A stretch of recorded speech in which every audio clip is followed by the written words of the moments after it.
इस देश में भाजपा की सरकार को बने हुए अभी 15 दिन भी नहीं हुए और दर्जनों पेपर लीक होने और परीक्षा रद्द होने की खबरें आप सभी के सामने हैं। इस देश के युवाओं के भविष्य के साथ खिलवाड़ करने वालों का शर्म और लाज खत्म हो गया है। नमस्कार, मेरा नाम है पीयूष और आप देख रहे हैं द पॉलिटिक्स मैन। आज इस देश की सबसे विश्वसनीय परीक्षा संस्था एनटीए की साख दांव पर है।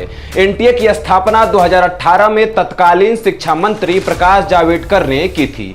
एनडीए की स्थापना जब से हुई है तब से इस संस्था पर सवाल खड़े किए जाते रहे। एक रिपोर्ट के मुताबिक एनटीए पर अब तक कुल 1100 केस दर्ज हो चुके हैं।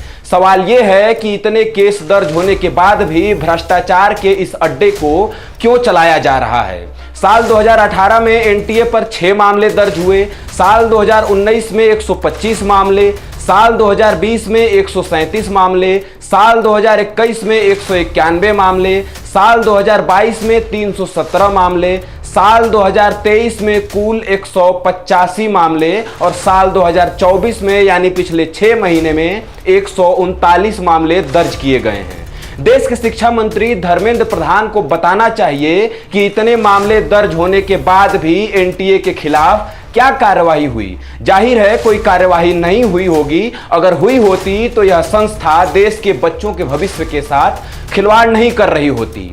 नए नवेले शिक्षा मंत्री धर्मेंद्र प्रधान ने पहले तो किसी भी तरह के पेपर लीक से मना किया, लेकिन जैसे जैसे सच सामने आने लगे और एनटीए की साख पर जब सवाल उठने लगे तो सरकार ने पहले तो डायरेक्टर पद से एनटीए के डीजी आईएएस सुबोध कुमार सिंह को हटाकर रिटायर्ड आईएएस प्रदीप सिंह खरोला को नया डायरेक्टर नियुक्त कर दिया।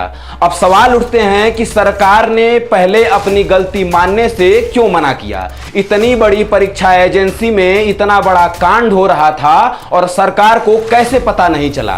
क्या सरकार का खुफिया तंत्र इतना कमजोर है कि भ्रष्टाचार और पेपर लीक पर लगाम लगाने में विफल है। जाहिर है ये सब कुछ सरकार के संरक्षण में हो रहा है। हमारे बगल में जो विजुअल चल रहे हैं उसे आप देखिए। यह विजुअल एक न्यूज चैनल के पत्रकार ने जब एनटीए के दफ्तर की पड़ताल की तो गजब का स्कैम दिखा। सीयूईटी यूजी की आंसर शीट खुले में रखी हुई है, पैकेज सील नहीं है, कई महीने बीत गए हैं और अब तक रिजल्ट भी नहीं आया है।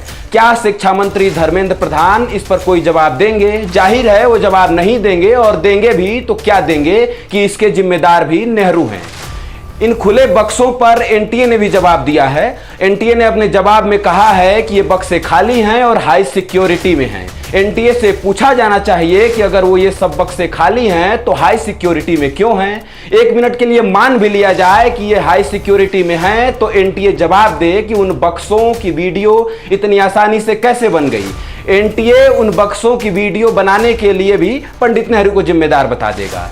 नेता प्रतिपक्ष राहुल गांधी ने एक वीडियो जारी किया है और बताया है कि 7 साल में 70 पेपर लीक हुए हैं और इससे 2 करोड़ छात्र प्रभावित हुए हैं। राहुल गांधी जब संसद में पेपर लीक मामले पर बोलने के लिए उठे तो सदन में उनका विरोध किया गया और माइक भी बंद कर दिया गया। क्या सदन में छात्रों की आवाज उठाना अपराध है? पेपर लीक पर सदन में चर्चा नहीं होगी, सड़क पर पेपर लीक के लिए आंदोलन नहीं होगा तो कहां होगा? क्या सरकार चाहती है कि वो मनमानी करती रहे और इस देश का विपक्ष और जनता मूक दर्शक बनी रहे?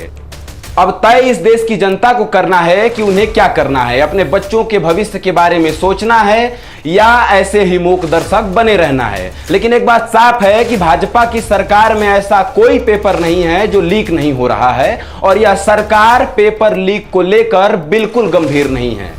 अगर आप इस वीडियो को YouTube पर देख रहे हैं तो चैनल को सब्सक्राइब करें, कमेंट करके बताएं कि आप पेपर लीक के मामले को कैसे देखते हैं और वीडियो को ज़्यादा से ज़्यादा शेयर करें। धन्यवाद।